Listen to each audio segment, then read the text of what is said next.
The ballroom erupted into thunderous applause as Vincent Hale took the stage, his arm wrapped possessively around a glamorous woman in a shimmering silver gown. Cameras flashed, journalists scribbled notes, investors leaned in, eager to catch every word. "Meet Serafina Lowe," he said with a smug smile. "The future face of Hale Tech Global." She waved delicately, the embodiment of perfection. Laughter, clinks of champagne glasses, whispers of admiration, all echoing beneath the golden chandeliers of Liberty One's sky-level ballroom. From every angle, it looked like Vincent had won. New funding, a glamorous new partner, and full control of a company he once built with his ex-wife.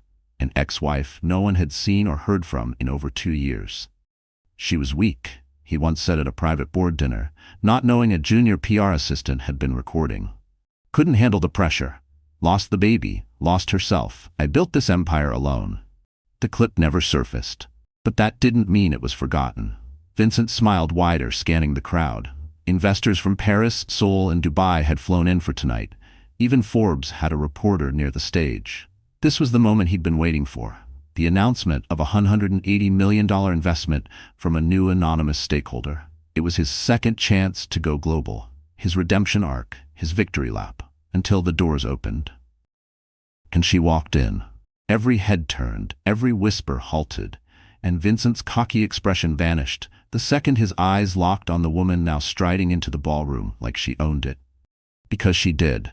Celeste Monroe, the ex-wife, the woman he left behind, the woman he thought had disappeared after the scandal, after the miscarriage, after the media called her emotionally unstable.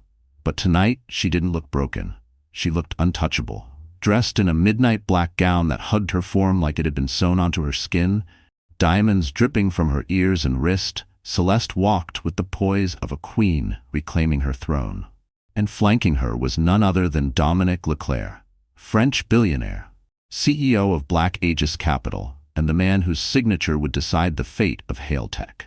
A single sentence fell from Dominique's lips like a thunderclap. "I'd like you to meet the majority shareholder." Celeste stepped forward and smiled. "Good evening, everyone. I believe there's been a slight miscommunication. The face of Hale Tech? That would be me." All the applause stopped, all the eyes widened, and the mistress suddenly had no spotlight. Vincent's face went ghost white, because in that moment he realized he'd handed his empire to the one woman who had every reason to burn it to the ground. 2 years ago, Celeste Monroe's world ended quietly. No screaming, no cameras. Just the cold click of the front door locking behind her, her suitcase in one hand, a positive pregnancy test in the other. Vincent had barely looked up from his laptop. "You're not cut out for this life, Celeste. You drag me down. I can't build something great while carrying dead weight." She remembered standing there, stunned, feeling the blood drain from her face. It was the same house she had designed herself. Every light fixture, every line of architecture, a project of love during their first year of marriage. And yet, he had thrown her out like she was nothing. Not even their child, growing inside her, mattered. Celeste came from humble roots, raised by a single father in rural Oregon. Her brilliance in design had landed her a scholarship to Cornell. There, she graduated top of her class and earned accolades from some of the world's top architecture firms. That's where she met Vincent, at a design expo in Chicago. He was charming, persuasive, and full of vision. She thought they were equals. She was wrong. Vincent wasn't looking for a partner. He was looking for a pedestal, and someone naive enough to build it for him. In the beginning, Celeste didn't see the red flags. His need for control, his ego, the way he'd subtly take credit for her ideas in meetings, laugh off her emotions, and dismiss her wins as cute. She told herself he was just stressed, just driven. When she got pregnant, she thought it would bring them closer. Instead, it exposed everything. The night he kicked her out, she had $1,300 in her bank account and no family left. The pregnancy had been high risk from the start. A month later, after fainting in the subway, she was rushed to the hospital, alone, where she lost the baby she had prayed for. She wasn't even 12 weeks in. The doctor said it was stress, trauma. That night, curled up in the corner of a free women's shelter in Brooklyn, Celeste made a promise to herself. "I will never be this powerless again." For the next 2 years, she vanished from public life. She changed her number, deleted all her social media, cut ties with mutual friends. The media ran a few pieces speculating about her breakdown, but eventually they moved on. But Celeste didn't disappear. She rebuilt. By day, she worked under a fake name as a freelance consultant for boutique architecture firms, quiet, efficient, invisible. By night, she studied business, law, investment strategy. She devoured every book she could find on high finance, watched hours of legal briefings on YouTube, took online courses, learned to see the game Vincent played and how to beat him at it. That's when she crossed paths with Dominique Leclerc, a powerful, enigmatic investor from Paris with a taste for discretion and an eye for underdogs. Dominique had read one of her anonymous design proposals and demanded a meeting. When they met, she expected skepticism. What she got was admiration and an offer. "I've been burned before too," he'd said, sliding a Mont Blanc pen across the table. "Help me build something better. I'll give you everything you need." She didn't sign right away. She spent months proving herself through work, not words. But once she did, she became the secret weapon of Black Age's capital. She watched as Dominique took interest in Hailtech, a company still boasting Vincent's name on the masthead, but sinking fast due to mismanagement and ego. That's when Celeste made her move. Tonight wasn't about revenge. It was about reclaiming power that had always been hers, and making sure no woman who'd ever been broken the way she was would stay broken. And this was only the beginning. The Liberty One Sky Ballroom was not designed for subtlety. Perched on the 58th floor of the most coveted address in Manhattan, it overlooked a city that never blinked. Crystal chandeliers, imported from Venice, rained soft gold light across marble floors so polished they reflected the spines of every $5,000 stiletto that dared to walk across them. Strings of live violins weaved their way through the velvet air, playing something elegant and expensive. This wasn't just a room. It was a message. A message that said, if you're not wearing Dior or discussing hedge funds, you don't belong here. Vincent Hale believed this was his kingdom, and tonight he was playing emperor. His tuxedo was Tom Ford. His cufflinks? Tiffany. The Rolex Submariner on his wrist had its own security detail. He greeted each guest with a calculated smile, eyes scanning the room not for connection, but for leverage. Every handshake was a negotiation. Every compliment a future favor. Beside him, Serafina Lowe shimmered like a trophy polished for display. At 27, she was everything Vincent needed her to be. Beautiful, media-savvy, and uninformed enough not to ask hard questions. Her fame as an influencer gave the company youth appeal. Her appearance tonight? A curated headline waiting to happen. "This is the new face of Hailtech," Vincent told reporters, voice dripping with self-importance. Photographers swarmed, flashbulbs popped. The whispers were exactly what he wanted to hear. "She's stunning." Power couple vibes. Vincent's finally moved on. What they didn't know, what no one knew, was that just hours before the event, the entire board had signed over majority voting rights to an anonymous investor under Black Age's capital. Vincent assumed it was a silent partner backing him. What he failed to do was read the fine print. Across the ballroom, the lighting dimmed for the investor introduction segment. A hush fell over the elite crowd of venture capitalists, tech moguls, and luxury CEOs flown in from around the globe. Even the violinist stopped playing. A deep voice echoed through the sound system. "Ladies and gentlemen, we are proud to announce our newest majority stakeholder. A name some of you may know, and all of you will never forget." The spotlight snapped to the entrance, and in she walked, Celeste Monroe. Not in muted tones or timid heels, but in a floor-length black satin gown with a slit that whispered power, not seduction. A Cartier diamond choker hugged her collarbone, catching every photon of light like a personal halo. Her makeup was flawless, her posture unshakable, her presence stopped time. People gasped. Some blinked, unsure if they were seeing a ghost. Vincent's glass slipped from his hand and shattered against the marble floor. And at her side, calm, poised, and just slightly protective, stood Dominique Leclerc. His navy tuxedo tailored to precision, his stare unreadable, his hand resting gently at the small of her back like a statement. "She's not alone anymore." "Good evening." Celeste's voice rang out, calm but unmissable. "My name is Celeste Monroe, and I'm the new face of Hailtech." A single beat of silence passed. Then, applause. Not scattered, confused claps, but a standing ovation from the back row. Executives. Women in diamonds, men in tailored silence. They knew exactly what was happening. This wasn't a business move. It was a reckoning, in heels and high finance. And the walls of Liberty One, soaked in ego and excess, suddenly felt colder. Vincent Hale was the kind of man who could sell you a dream and make you thank him for the nightmare. In his early 30s, he was considered one of the new kings of Manhattan tech, profiled in Wired and Forbes as a visionary. His face, perfectly sculpted jawline, icy blue eyes, and a curated 5 o'clock shadow, was as much a part of Hale Tech's brand as its logo. But behind the polished image was a man who thrived on power games and manipulation. To the world, he was charismatic. To Celeste, he was a slow-moving storm that had taken years to fully devastate her.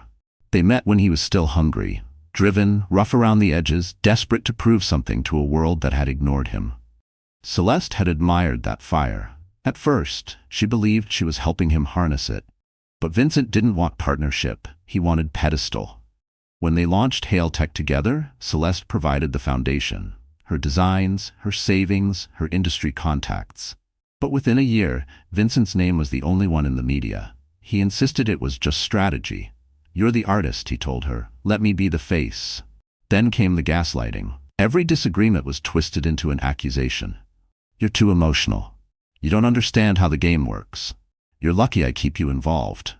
He made her doubt her instincts, her brilliance, her worth. When she got pregnant, she thought maybe, just maybe, it would change him. It did. It made him crueler. He began disappearing on business trips with his phone off for days. When he returned, there'd be lipstick on his collars, strange charges on their joint credit cards, and expensive gifts for her that felt more like hush money than love. And still, she stayed, until the night she found a hotel receipt for a suite under his name, with Serafina Lowe's signature on the minibar log. When she confronted him, he didn't deny it. He didn't apologize. He didn't even look surprised. Instead, he tilted his head and said, "You're just not exciting anymore, Celeste. You're predictably sad." She remembers those exact words. Predictably sad. That night, he told her to leave.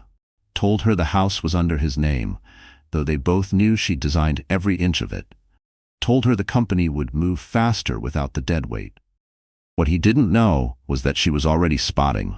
Stress, doctors would later say. Combined with exhaustion, it ended in loss. He never called, never showed up, just posted photos of himself and Serafina at a resort in the Maldives days later with the caption, "New beginnings, no dead weight."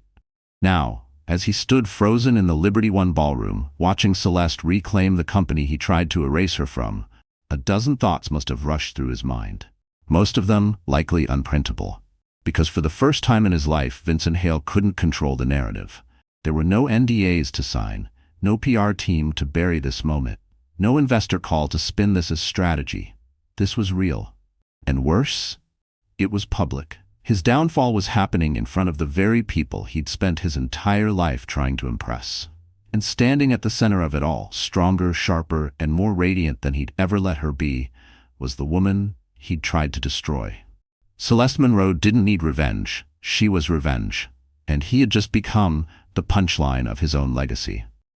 Silence swallowed the room like a tidal wave. Vincent Hale stood frozen, his smirk dissolved into disbelief. The glass at his feet glistened in pieces, but he couldn't move, not even to react. Serafina, still clutching his arm, looked between him and Celeste like a woman waking up from a very bad dream. The crowd, too stunned to breathe, waited. Celeste let the moment settle. She didn't raise her voice. She didn't need to.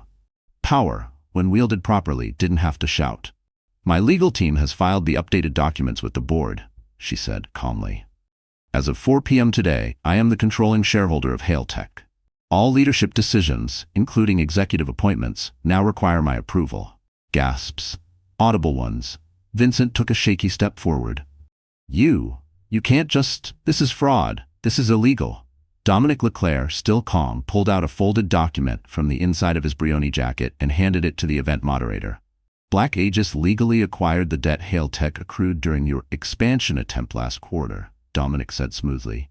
"You failed to meet the convertible note terms. Your board signed off the shares as collateral. She bought the debt. She owns the company. Clean, legal. I suggest you read the fine print next time." Vincent's face drained. He looked around, searching for someone, anyone to back him up, but no one met his eye. Not the CFO, not the venture partners, not even his assistant. Because the truth was, Celeste hadn't just bought the company, she had anticipated this exact moment. A 10-minute highlight reel began playing on the LED screen behind the stage. It wasn't part of the original schedule, but she'd booked the AV team personally. At first, the crowd expected a flashy company promo. What they got was truth. Footage of Vincent drunkenly bragging at investor dinners. Audio clips of him mocking female staff during private calls. Screenshots of internal memos where he took credit for Celeste's patented design software. Leaked emails with Serafina discussing phasing Celeste out quietly before the media asks questions. Every dirty little lie. Public. Undeniable. Serafina let go of his arm, slowly. "This is what you meant by new beginnings?" she whispered. He reached for her, desperate. "Sarah, it's not what it looks like. She stepped back. "Save it for TMZ." And just like that, she turned and walked off stage, past Celeste, without saying another word. The room exploded into murmurs. Phones lit up. Texts flew. Celeste stepped forward one last time. "To the women in this room," she said, her voice unwavering, "who've ever been called too emotional, too weak, too dramatic, or too soft, don't let anyone weaponize your kindness. Power and softness can exist together. And tonight, I choose both." Applause erupted. Not the polite kind, not the performative kind, but the kind that comes from recognition, from 100 silent stories finally being seen in one courageous voice. Vincent didn't try to stop her. He just stood there, silent, exposed, and alone.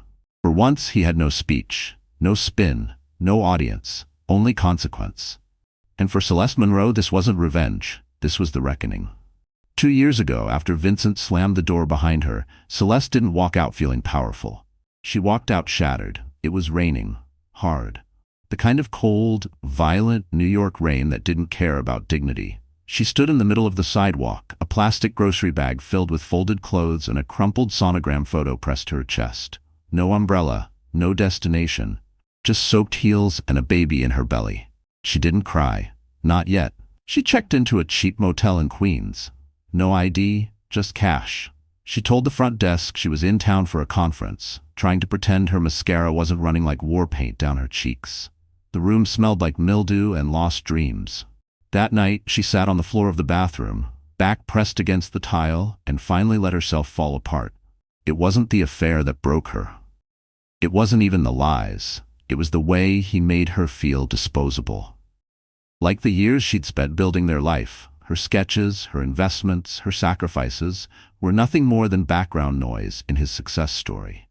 He had erased her not just from the company, but from the narrative of her own life. For weeks, she floated. She slept in a women's shelter some nights. Other nights, a friend's couch. She sold her jewelry to buy prenatal vitamins. She stayed away from the media, from friends, from anything that reminded her of who she used to be. One rainy morning, she passed a window displaying a crib.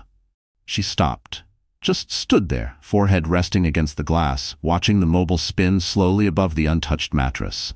Tiny stars and moons, the kind of thing she would have picked. Her hand instinctively went to her stomach. But there was no movement. There hadn't been for days. The hospital was silent, white, sterile. "No heartbeat," the nurse said gently. "I'm sorry." She didn't scream. She didn't cry. She just nodded and walked out with her arms empty. That night, she disappeared from the world. Deleted everything, her LinkedIn, her email, her portfolio. It was easier than she expected. One click at a time, she erased herself. She became no one. But even as she fell, something inside her whispered, "This is not how your story ends." She found work under an alias. Small gigs, freelance design, sometimes cleaning offices just to make rent. Her body healed. Her mind took longer. But healing isn't always visible. Sometimes it's in the way you choose to open a book instead of a bottle. Sometimes it's learning to breathe again without checking if someone's watching. Sometimes it's taking a job not for pride but for progress.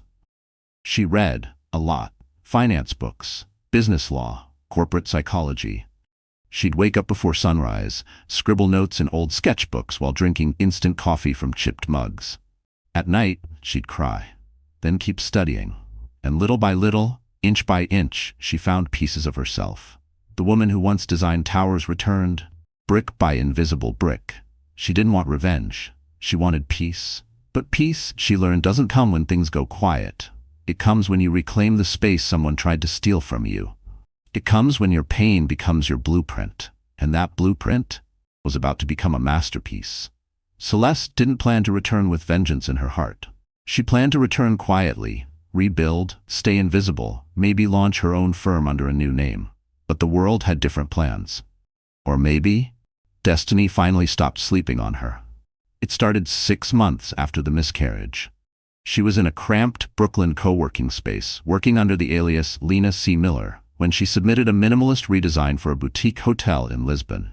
It was clean, timeless, and infused with emotional intelligence, exactly the kind of design she used to be known for, back when she was still allowed to be brilliant. She didn't know the hotel's investor was Black Aegis Capital. She didn't know her proposal had landed on Dominic Leclerc's desk.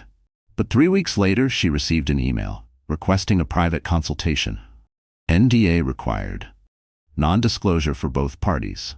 At first, she thought it was a scam. Then she walked into the suite at the Park Hyatt and saw Dominic in person. He was taller than expected. Precise. The kind of man who seemed born in a boardroom but knew how to listen. When he greeted her, he didn't comment on her name or the fact that she'd used a pseudonym. Instead, he simply said, "Your work speaks louder than your history." That was the moment she realized. He knew who she was. Fully. "I don't care who your ex-husband is," he said, pouring her a glass of water like it was a contract. "I care that you understand structure, that you think 10 steps ahead, that you designed the Hailtech flagship before they erased your name from the patents." Her breath caught. No one had ever acknowledged that, not even lawyers. "I've watched what they did to you, the narrative they built, the silence you maintained. That takes more power than people understand." He slid a folder across the table. "I want to partner with you. As equals." The file outlined his growing interest in Hailtech, how Vincent had been inflating valuation numbers, masking debt, and borrowing from short-term capital reserves to keep up appearances. Dominic wasn't interested in revenge either. He was interested in strategy. "You want to take the company?" Celeste asked carefully. Dominic smiled. "No. I want to rescue it, but not without the woman who built its foundation." So they began planning. Every move was calculated. Celeste became the anonymous buyer behind multiple shell corporations, all feeding into Black Aegis's acquisition plans. Over time, they bought up Hailtech's debt. Quietly, legally. Vincent never noticed. He was too busy promoting his new relationship, launching an NFT line and selling innovation to Instagram followers who didn't read financial disclosures. But Celeste was reading everything. Every loan, every clause, every leverage point, until, piece by piece, the foundation he thought was his alone was hers. Dominic didn't just give her resources. He gave her something else. Respect. They worked long hours, first across the table, then beside each other, sometimes on opposite time zones but synced in rhythm. And somewhere between balance sheets and restructuring models, she realized something had shifted. He wasn't saving her. He was standing beside her. And in return, she gave him trust, a gift she hadn't handed to anyone since her life collapsed. So when Dominic invited her to the gala with a single sentence, "I think it's time they saw who really built Hailtech," she didn't hesitate. Tonight wasn't just about business. It was personal. Because sometimes the sweetest revenge is building an empire from the ashes someone left you in, and making sure they watch you rule it. Celeste Monroe didn't just walk back into the world. She stormed it, silently, gracefully, like a woman who no longer needed permission to exist. The night before the gala, she stood in front of a mirror inside a penthouse suite at the Carlyle. Floor-to-ceiling windows overlooked the Manhattan skyline, glowing gold and steel beneath a velvet sky. It was a view she used to dream of when she slept on shelter mattresses and walked 5 blocks for free Wi-Fi. Her reflection didn't flinch. The Celeste from 2 years ago wouldn't have recognized the woman staring back. Her hair was swept into a sleek, sculpted bun, elegant but assertive. Her makeup, done by a Chanel artist Dominic had personally flown in from Paris, was sharp yet untouched by trend. Her lips were painted a muted crimson. Her eyes, no longer tired, no longer dim, held a fire that no man could ever snuff out again. And then there was the dress. Midnight black. Hand-stitched, by a Dior atelier, off the shoulder, with a subtle slit that whispered power with every step. It wasn't made to impress men. It was made to remind women that elegance and dominance could coexist. Celeste didn't dress to be admired. She dressed to be remembered. Beside her on the vanity sat the Cartier choker, an anniversary gift Vincent once told her looked too ambitious for someone who hadn't earned it yet. She wore it tonight because she had. Dominic appeared in the doorway, his tux jacket slung over one arm, pausing when he saw her. "You ready?" he asked, voice quiet. She took one final breath. "I was born ready," she replied. But the truth, she wasn't. No one ever is, when they're reclaiming something they've been told they don't deserve. But she'd learned that bravery isn't about certainty. It's about stepping forward, even when your hands are shaking. The elevator ride down to the gala felt like a heartbeat in slow motion. As the doors opened to the Liberty One ballroom, Celeste felt the air shift. Conversations paused, glasses hovered mid-air.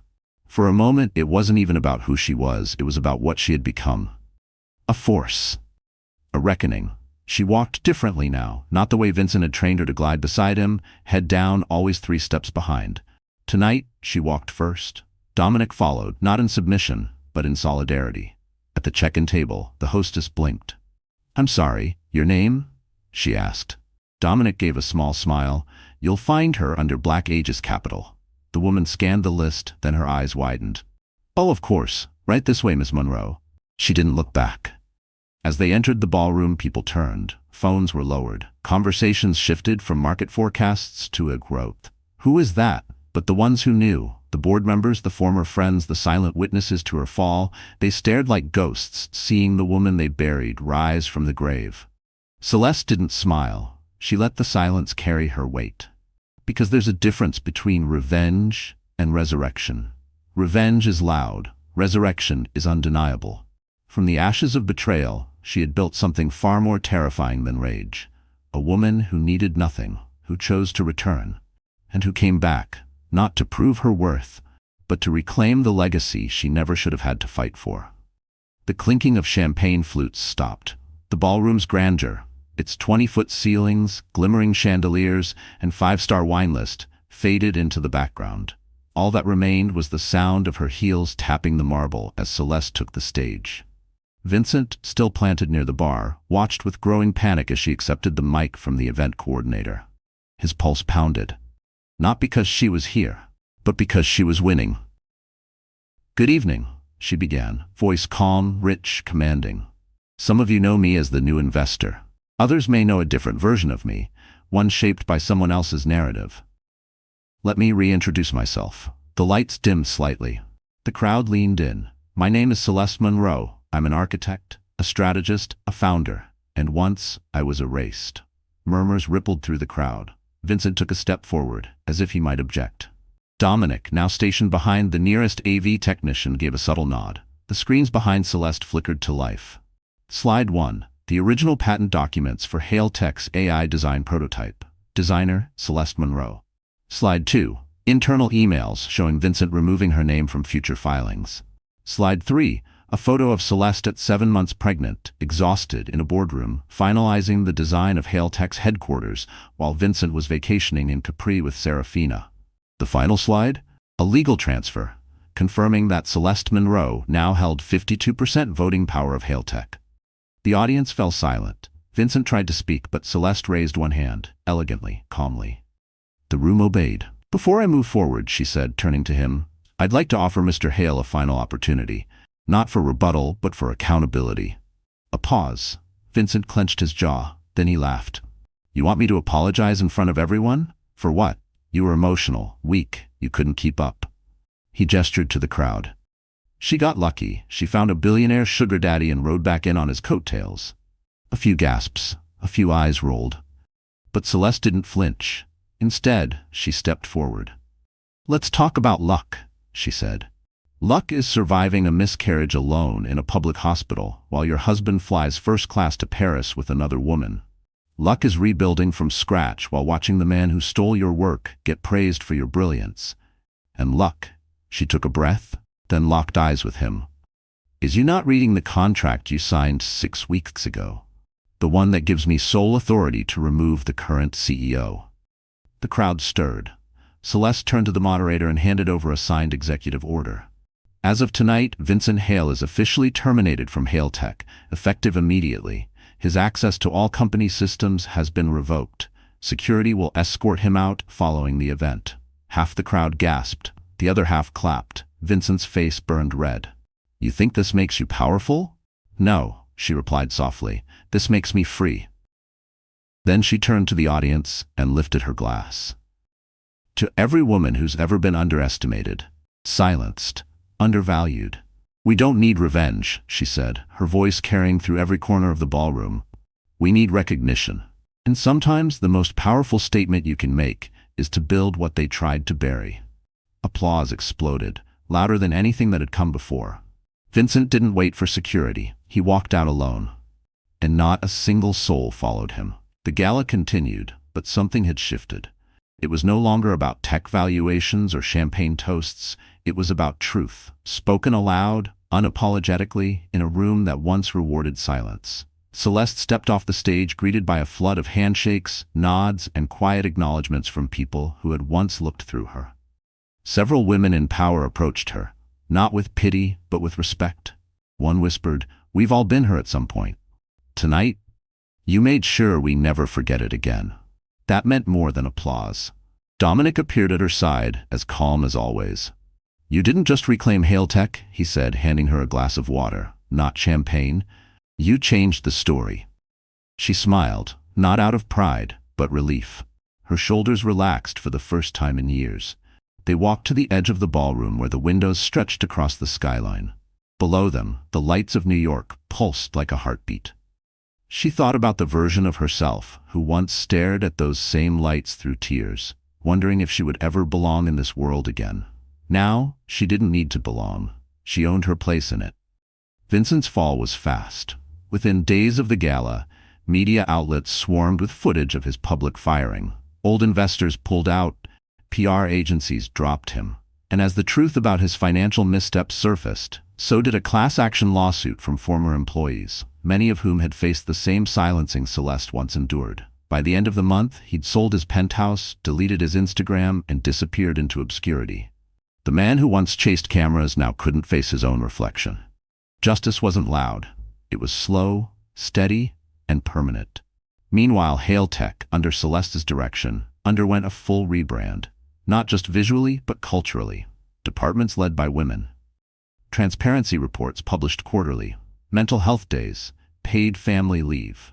Real change, not corporate buzzwords. And at its heart was Celeste Monroe, no longer the erased founder, but the visionary leader. She wasn't just respected, she was admired. As for love, it found her quietly. One evening, a few months after the gala, Dominic invited her to the rooftop garden of his Manhattan building. There were no fireworks, no photographers, just city air, jasmine tea, and him, looking at her the way no man ever had. With gentleness. "I've watched you fight the world," he said, "but I'd like to be the place you don't have to." She didn't cry, she didn't run. She just reached for his hand. In time, love didn't heal her. She healed herself. Love simply honored the woman she had become. When they eventually married, an intimate ceremony in the gardens of Provence, there were no grand speeches. Just a vow that she would never again shrink to fit someone else's comfort. Her story went viral. TED Talks, magazine features, a book deal. But none of that was what fulfilled her. It was seeing young women pitch ideas without trembling. It was hearing staff refer to her not as the boss, but as the one who made it possible. And every year, on the date she once considered her rock bottom, she returned to that same Brooklyn shelter. Not for pity, but to sponsor every woman staying there. Full scholarships, job connections, legal aid. Because healing wasn't the end of the story. It was the beginning of someone else's. A year later, Celeste stood once more inside the Liberty One ballroom. Not as a guest, not as an investor, but as the keynote speaker for the Women in Innovation Summit, hosted by Black Aegis Capital in partnership with Hale Tech. The chandeliers were still as dazzling. The skyline still sparkled like a curtain of stars, but something felt different now. Warmer. Realer. There were no power suits trying to outsmirk each other. No whispered deals made over overpriced champagne. The room was filled with young engineers, startup founders, architects, coders, most of them women, many of them first-generation success stories. This time, the applause didn't follow a man introducing a mistress. It followed her. Celeste approached the podium in a soft, ivory suit, minimalist but strong. She wore no necklace, no flashy ring, just a Mont Blanc pen tucked behind her ear, the same one Dominic gave her the day she signed the acquisition documents. She scanned the room, and then she began. "Not long ago I stood in this same room, erased, silent, invisible," she said. "And yet, here I am." She told them everything. Not the corporate version, the human one. The betrayal, the miscarriage, the shelter, the bathroom floors, the broken beginnings. She didn't romanticize her suffering. She made it real. Because somewhere in that room, someone needed to hear it. "Your silence doesn't mean you failed," she said.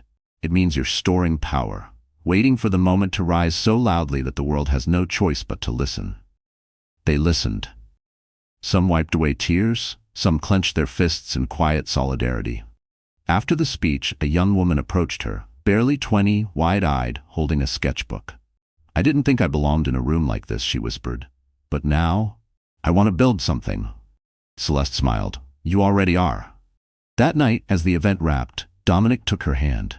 She leaned into him, not as a woman needing rescue, but as one who had already rescued herself. They weren't saviors. They were partners. "Funny," he said, nodding toward the crowd. "This all started because you sent one design proposal." She smirked. "And because you actually read it." But beyond the laughs, there was something deeper. She had changed more than just a company. She had shifted a culture. And in doing so, she had reclaimed every inch of space once stolen from her. As the final guests left, Celeste stayed behind, walking the empty ballroom. She stopped near the corner where she had once stood, powerless, invisible, erased. She touched the wall gently. Then, from her bag, she pulled out a small plaque. It read, "In honor of every woman who chose to rise, even when no one was watching." CM, she affixed it to the marble, right where the light hit at sunset. Because legacy wasn't built in headlines. It was built in choices, in the women who saw themselves in her, in the men who learned to listen, in the companies rebuilt with ethics, not ego, in the daughters who would never again be told they were too much. Celeste Monroe didn't just survive. She rewrote the ending, and in doing so, she gave the pen to the next woman waiting in silence. It wasn't just boardrooms and betrayal that shaped Celeste Monroe. It was the quiet moments, ones the world never saw. Late at night, long before the gala and power suits, she used to sit on the fire escape of a friend's fifth-floor walk-up in Queens, a worn blanket wrapped around her shoulders, nursing a chipped mug of tea that tasted more like metal than comfort. The lights of Manhattan twinkled in the distance, mocking her. But she didn't hate the city. She hated what she had become in it. A shadow of herself. A woman so used to being doubted that she started to believe the silence. One night, in particular, came flooding back, something she had never told anyone, not even Dominic. She was sitting at the emergency room, not for herself. For a woman she barely knew at the shelter, Trina, a mother of 3, who had fainted from exhaustion and stress. They wouldn't admit her without ID, and Trina's had been stolen. Celeste stepped forward and lied. "She's my sister." She paid for the visit with the last $300 in her emergency envelope, the one she'd been saving for job interviews. The nurse didn't question it. Hours later, as Trina slept in the hospital bed, Celeste sat in the waiting room and cried. Not from fear, not from loss, but from the brutal clarity that she had once been surrounded by boardrooms, press releases, and luxury leather chairs. And none of it had ever felt as human as that moment in the hospital hallway. That night changed her. It wasn't the moment she decided to fight back, not yet. It was the moment she stopped hating herself for losing everything. She realized then she hadn't lost, she had been stripped, and there was a difference. Another flash, this one even deeper. Weeks before the Hale Tech reacquisition, Celeste met with a woman named Marla Vega. Marla was once a legal intern at Hale Tech, dismissed after reporting Vincent's inappropriate texts. No one believed her then. Her internship was terminated quietly. Celeste reached out anonymously. They met in a bookstore on the Upper West Side, in the aisle between biographies and law texts. Celeste handed Marla a folder, copies of her emails, audio recordings, and a signed affidavit she had never submitted. Marla flipped through them, stunned. I thought I was crazy," she whispered. "You weren't," Celeste said. "But they made us feel like we were." "Why now?" Marla asked. Celeste paused. "Because the only thing worse than being erased is letting someone else go through it alone." The files Marla provided later filled the final gap in the legal claim that allowed Celeste to seize Vincent's shares.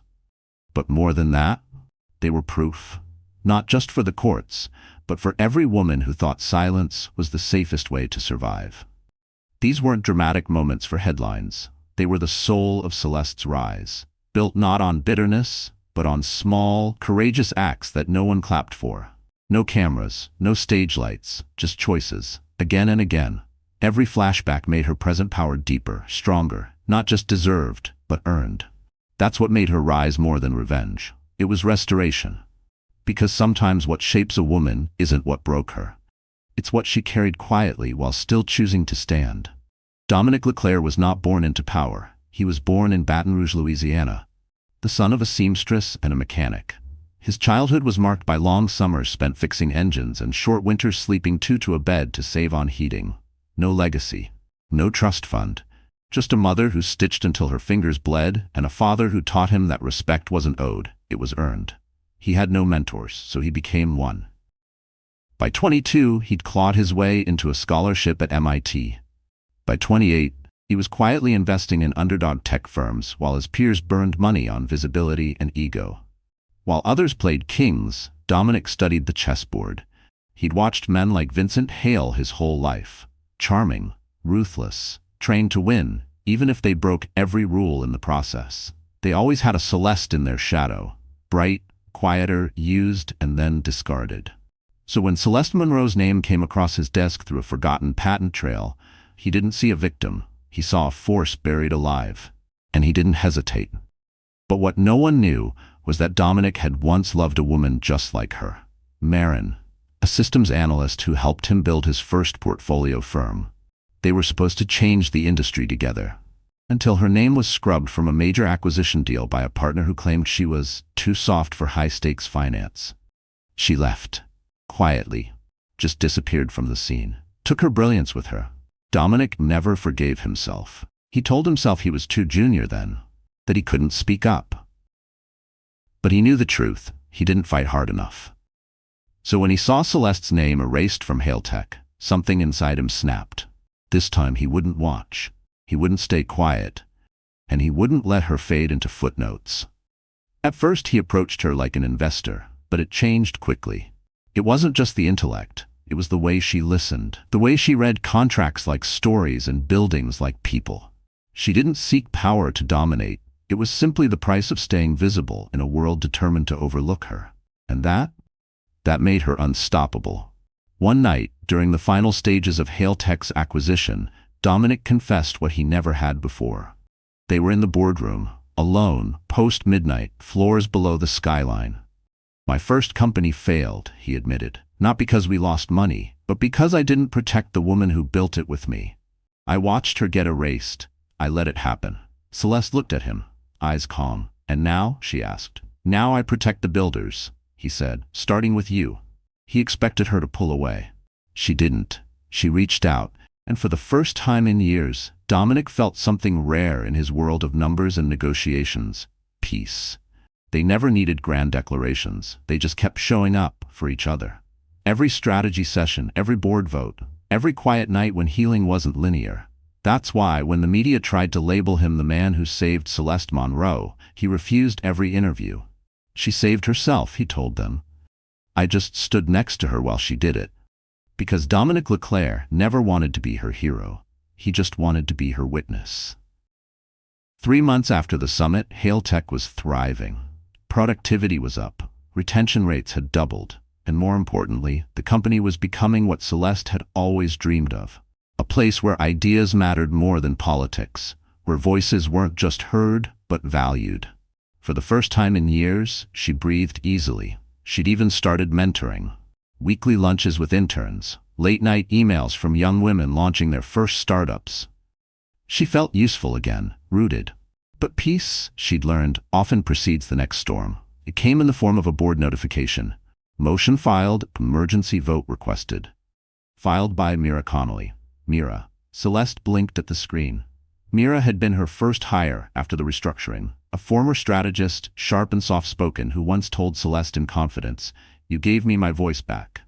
She'd sat beside her during countless meetings. They had cried together, planned together. She was family. Now she was leading a board vote to remove Celeste as CEO. The allegation? Failure to disclose a personal relationship with a major investor. Dominic. Celeste stared at the claim, numb. It was true, of course. Their relationship had evolved long ago, but there had been no secrets, no backroom deals. Every transaction had been documented, every investment legally vetted and transparent. She wasn't guilty of fraud. She was guilty of trusting someone to know the difference between affection and manipulation. The emergency meeting was brutal. Mira didn't speak like a friend. She spoke like a prosecutor. "She's compromised," Mira told the board. "Dominic Leclerc has a direct stake in this company, and she's in a personal relationship with him. She holds too much power with too little oversight." Celeste stood, composed but cold. "Dominic's shares were acquired publicly and disclosed in our annual report. Our relationship began after the acquisition. There's no conflict of interest, just a convenient story for someone who's suddenly hungry for power." Mira didn't flinch. "You taught me to never be silent, Celeste. That includes speaking out when leadership is unbalanced." The room fell into silence. Celeste could feel it.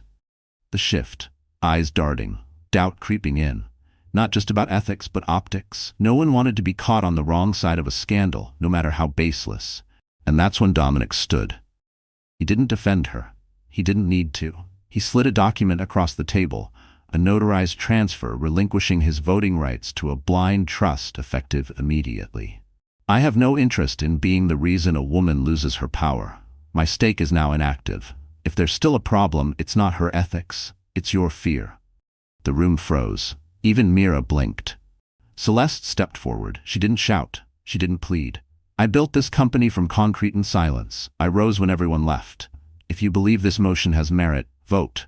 But know this, I will not disappear quietly again." The vote was called. 8 in her favor, 2 abstained. 1, Mira, voted to remove. Motion denied. Celeste remained. After the meeting, Mira approached her quietly in the hallway. "I thought you'd fight dirtier," she said. Celeste looked her in the eye. "Well, I don't need to destroy women to lead them, even when they turn on me." Mira nodded, unsure if she'd lost or been forgiven. That night, Celeste sat in her office alone. Hurt, not broken. She finally understood. Even in victory, vigilance was non-negotiable. Because betrayal doesn't always wear a rival's face. Sometimes it wears yours.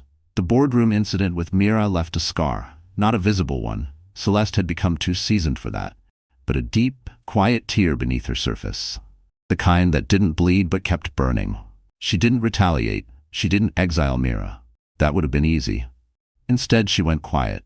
For the first time since reclaiming Hailtech, Celeste pulled back, canceled her speaking engagements, took her meetings remotely, declined interviews.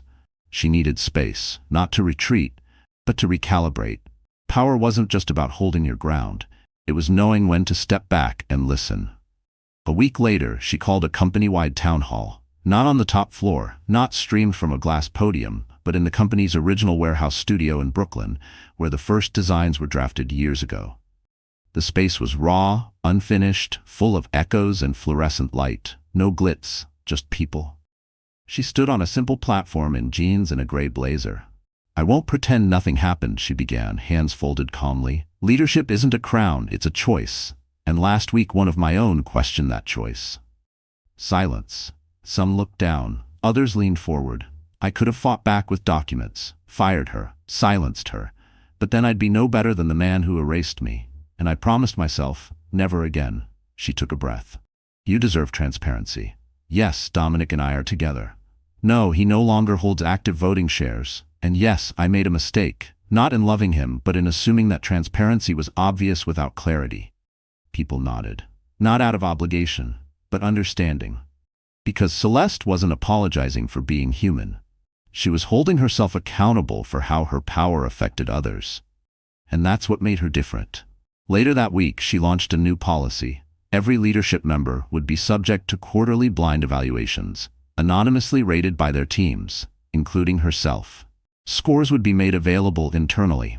It wasn't about control. It was about trust. Power, she wrote in the memo, isn't a throne. It's a mirror. Mira, still employed but moved to an independent project role, received an invitation for a private meeting. No agenda, no threats, just tea. In Celeste's corner office, sun bleeding through floor-to-ceiling windows, they sat across from each other. "I didn't expect to be here," Mira admitted.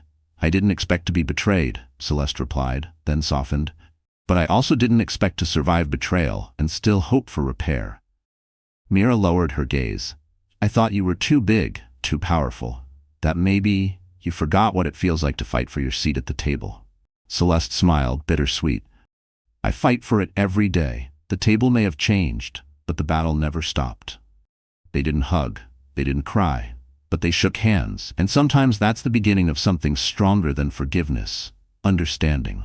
Months passed, Hailtech's culture shifted, more town halls, open-door policies, mentorship chains across departments. Trust wasn't restored with speeches, it was rebuilt brick by invisible brick through everyday decisions. Celeste knew she'd never be unchallenged again. But she didn't want to be. Challenge was growth. Doubt was human. Loyalty? That was earned. Not with fear, but with consistency. She looked out at the floor one evening as workers laughed over takeout after hours, sketching designs, arguing solutions. They weren't afraid of her.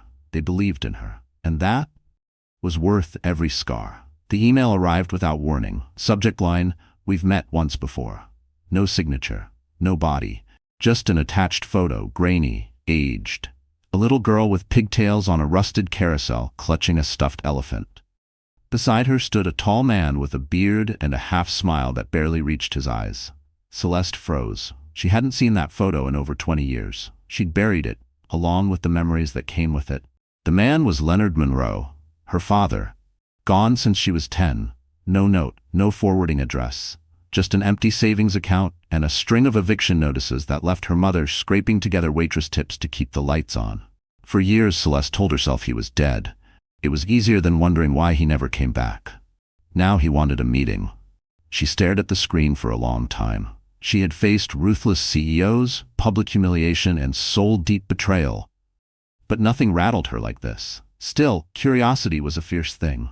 A week later, she walked into a diner off Canal Street, low ceilings, cracked menus, and the smell of burnt coffee in the air. He was already there, older, slower, but unmistakably him. She sat across from him without a word. He looked up, eyes filled with something unplaceable. Regret, maybe, or recognition. "You look like her," he said. "Don't start with nostalgia," she said calmly. "It's dishonest." He nodded, took a sip of coffee. "No milk, no sugar. I didn't come to ask for anything." "That's good," she replied, "because you wouldn't get it." A beat of silence. "Then I came to say I saw the gala, the videos, the articles. You've done more than I ever could have imagined." "That's because you never imagined anything," she said, sharper than she intended. He flinched, but didn't defend himself. "I left because I was ashamed. I failed. Business, family, all of it. I thought you'd be better off without my mess. You were wrong." "I know." More silence. Celeste stared at him, unsure what she wanted. Closure? An apology? A reason? The truth? Maybe all of it. Maybe none.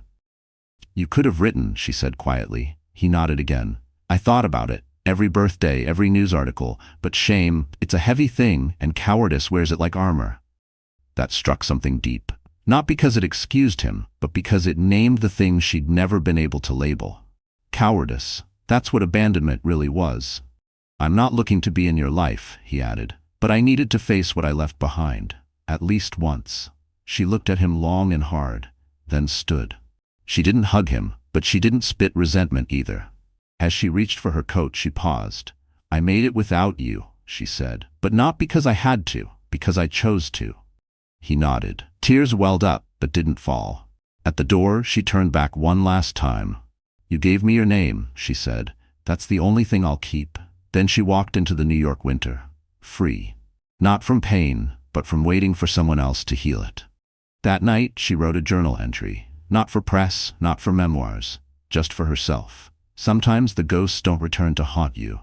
They return to hand you the pen, so you can finally write the ending yourself. It started with a handshake. A man named Felix Rothschild, clean-cut, charming, backed by a tech conglomerate with more capital than most countries. He wasn't just an investor. He was the investor. He represented Titan Core Ventures, a juggernaut in AI defense systems and surveillance tech. Their offer? A $400 million acquisition of Hailtech's newest software, the one that could predict infrastructure failures before they happened using real-time urban data. They called it predictive resilience. Felix called it the next evolution of smart cities. The board was electrified. They saw the headlines already. Monroe's masterstroke. Hailtech signs record-breaking deal. But when Celeste read the fine print, her stomach twisted. The deal wasn't just about infrastructure. Titan Core wanted full algorithm rights, which meant control over how the software was deployed, even if it meant selling it to foreign governments with questionable human rights records, or installing it in private networks to monitor citizen behavior under the guise of public safety. In short, Hailtech's innovation would no longer be about saving lives. It would become a surveillance weapon. The boardroom was divided. Some argued, you can't control what happens after the sale. That's business. Others whispered, it's legacy-defining money. Think of what you could build after this.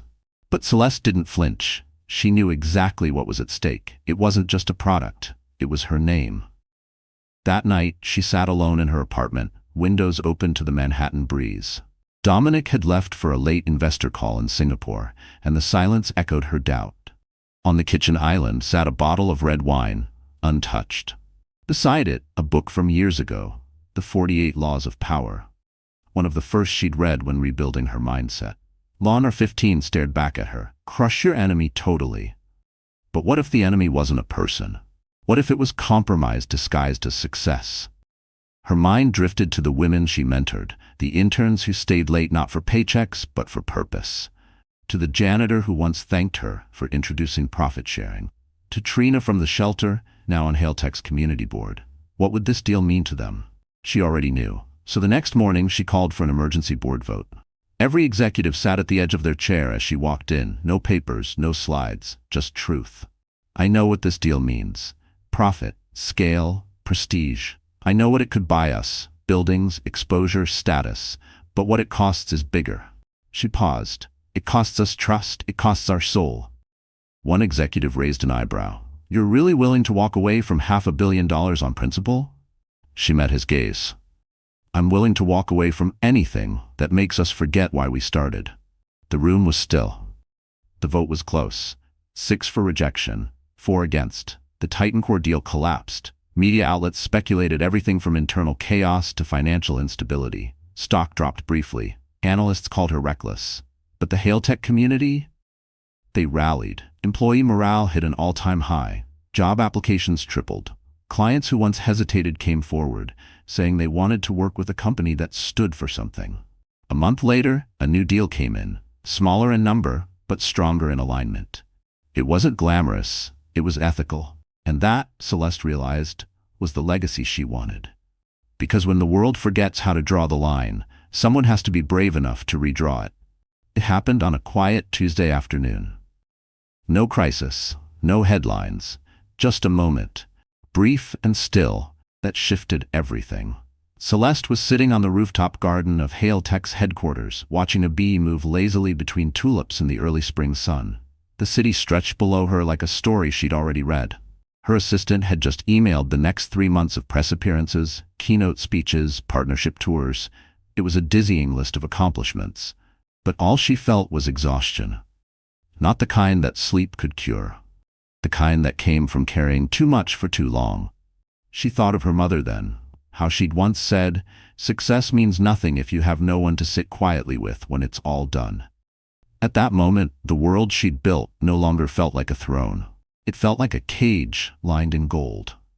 That evening, Dominic found her in the study of their brownstone in the West Village, surrounded by half-packed boxes and design sketches for a nonprofit she had quietly begun drafting, one aimed at helping women navigate legal battles against corporate abuse. He leaned in the doorway, not speaking. She didn't look up. I'm thinking of stepping down, she said softly. He didn't flinch. From Hailtech? She nodded. I've built it, protected it, given it everything. But now, I think it's time I give something back to myself."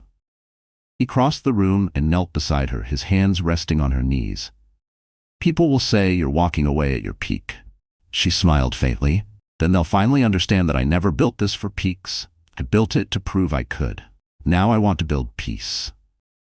There was no dramatic announcement, no press release drafted by PR teams in glass towers. Instead, Celeste wrote a personal letter, 1 page, printed on thick cream paper, and sent it to every Hailtech employee. It read, "To the people who believed in me before the world did, I am stepping down as CEO, not because I'm tired of the fight, but because I'm ready for a different one. I will remain on the board and as a mentor. But my next chapter belongs to the quiet spaces, the forgotten voices, and the fires still waiting to be lit in others. Thank you for being my light, Celeste Munro." The reaction was immediate and surprisingly calm, not because she wouldn't be missed, but because she had prepared them to rise.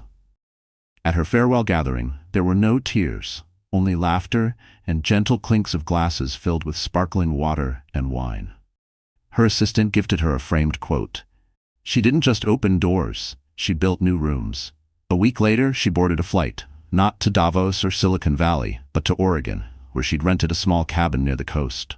No Wi-Fi, no staff, just her, a typewriter, and boxes of letters she'd written to herself over the years but never opened.